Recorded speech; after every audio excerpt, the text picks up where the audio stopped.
Hoy vamos a meternos hasta la cocina de una campaña política. La idea es desmontarla pieza por pieza para entender cómo una idea, una estrategia, se convierte en el mensaje que finalmente nos llega a todos. Es un viaje para ver cómo un plan se transforma en pura persuasión. A ver, ojo con esta frase. La hemos sacado del manifiesto de la campaña, y no es un adorno, para nada. Es la piedra angular, la filosofía que lo mueve absolutamente todo. Es la idea que marca el ritmo de cada decisión, hechos por encima de palabras. Hay que quedarse con este concepto porque va a aparecer una y otra vez. Sección 1. El plan de acción. Aquí vamos a ver que el eslogan principal no es solo una frase bonita, no. Es la tesis, el fundamento sobre el que se levanta toda la campaña. Lo interesante aquí es que cada palabra está elegida con una precisión de cirujano. Transformar penco no se presenta como una promesa futura, sino como algo ya hecho, una prueba de que se sabe cómo hacer las cosas. Aporta credibilidad, ¿verdad? Y luego el verbo clave, impulsar. Un diputado no pone ladrillos, sino que gestiona, promueve, facilita. La elección de esta palabra es fundamental porque alinea el mensaje con lo que de verdad puede hacer alguien en ese cargo. Claro, esta tesis central no se sostiene por sí sola. Se apoya en dos ideas, dos conceptos de identidad que están muy claros en el manifiesto de la campaña. Son como los dos arquetipos que definen la figura del candidato. Vamos a verlos. El primer pilar es el hacedor. Este arquetipo presenta al candidato como alguien de acción, de gestión, de resultados que se pueden tocar. La idea es muy clara. Crear un contraste con el político de siempre, el de los grandes discursos, y para demostrarlo se utiliza la transformación de Penco, con obras muy concretas, como la prueba del algodón de que esta filosofía funciona. Y el segundo pilar es el político de centro. Esto es muy, muy importante. No se trata de ser tibio ideológicamente, sino de tomar una decisión pragmática estratégica. Para un diputado que necesita forjar alianzas, conseguir financiación, la capacidad de dialogar y de tender puentes es sencillamente esencial.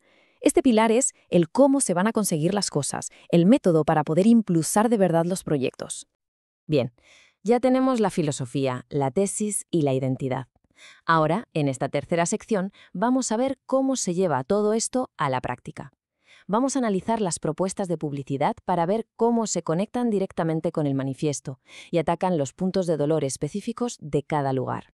Empezamos con el primer caso de estudio, concepción. La estrategia detecta aquí un sentimiento muy extendido entre la gente. Están hartos de promesas que nunca se cumplen. Sobre todo en temas del día a día, como la seguridad o los atascos. Este es el problema real que el mensaje va a intentar abordar. ¡Boom! Este es el mensaje propuesto para las vallas publicitarias. Es directo, es simple y apela de lleno a esa frustración que se ha identificado. Ojo, no ofrece una solución de primeras, sino que primero valida el sentimiento del votante. Genera una conexión inmediata. Es una pregunta que busca un sí rotundo como respuesta. Y aquí vemos cómo todo encaja. Este mensaje activa sin ninguna duda el pilar de el hacedor. Pone en un lado al político de las promesas vacías y en el otro al de los hechos concretos. El guión del vídeo que iría con la valla lo deja todavía más claro, usando la experiencia de Penco para decir, mirad, hay un método, hay un plan y hay gestión detrás. Venga, cambiamos de comunidad. Para Talcahuano, el análisis detecta un problema diferente. Aquí lo que hay es una sensación de abandono, de desconfianza en que la política pueda de verdad reactivar la economía local. El sentimiento es otro y por lo tanto el mensaje también tiene que serlo. Y de nuevo, la misma técnica. Una pregunta directa en la valla publicitaria que intenta ser un espejo de lo que siente la comunidad. No habla de promesas, sino que se enfoca en una emoción muy potente, el abandono. Esto demuestra un enfoque muy segmentado que adapta la comunicación a la realidad de cada sitio. Y esto es brillante, porque ilustra perfectamente cómo se usa el segundo pilar. Para Talcahuano, el mensaje no activa tanto al hacedor, que actúa en solitario, sino al político de centro, que se presenta como un aliado estratégico. El foco se pone en la capacidad de gestionar recursos y crear las alianzas necesarias para sacar proyectos adelante, que es justo la función del pilar centrista que veíamos antes. Ahora entramos en la segunda propuesta de la campaña, y aquí es donde la estrategia da un giro que es, la verdad, fascinante. Se propone un cambio deliberado en el tono. Se pasa de un lenguaje formal a uno mucho más coloquial, más de la calle. El objetivo, pues buscar más autenticidad y cercanía. Fijaos en esta comparación para concepción. Se pasa de promesas vacías a puros cuentos. Puros cuentos es una expresión muy popular en Chile para hablar de mentiras o, bueno, de milongas. El significado es prácticamente el mismo, pero el tono es radicalmente distinto.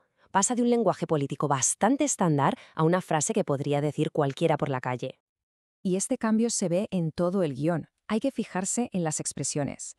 Está cansada se convierte en está chata. que es una forma muy coloquial de allí para decir que está harta, hasta las narices.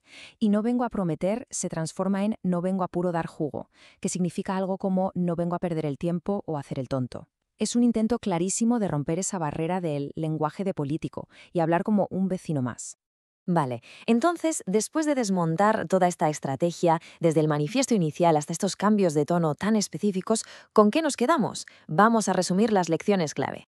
Lo que hemos visto es un proceso muy metódico, casi como un embudo. Se empieza con una gran idea estratégica, se define una identidad muy clara con esos dos pilares, después se usa esa identidad para crear mensajes que conecten con las frustraciones locales y como paso final se ajusta el tono de esos mensajes para que tengan el máximo impacto y cercanía posibles. Así que la conclusión principal es esta. Una comunicación de campaña que funciona no surge por arte de magia ni por improvisación. Es un proceso deliberado, muy calculado, que consiste en traducir una identidad central y coherente a los muchos lenguajes y realidades de la gente a la que se quiere llegar. Y para terminar, ahí queda una pregunta para la reflexión. Después de haber visto cómo la estrategia juega con las dos cosas, ¿qué pesa más a la hora de conectar con la gente? ¿La sustancia del mensaje, el qué se dice, o el estilo y el tono, el cómo se dice? Una pregunta que, la verdad, es clave en la comunicación política de hoy en día. Gracias por la atención.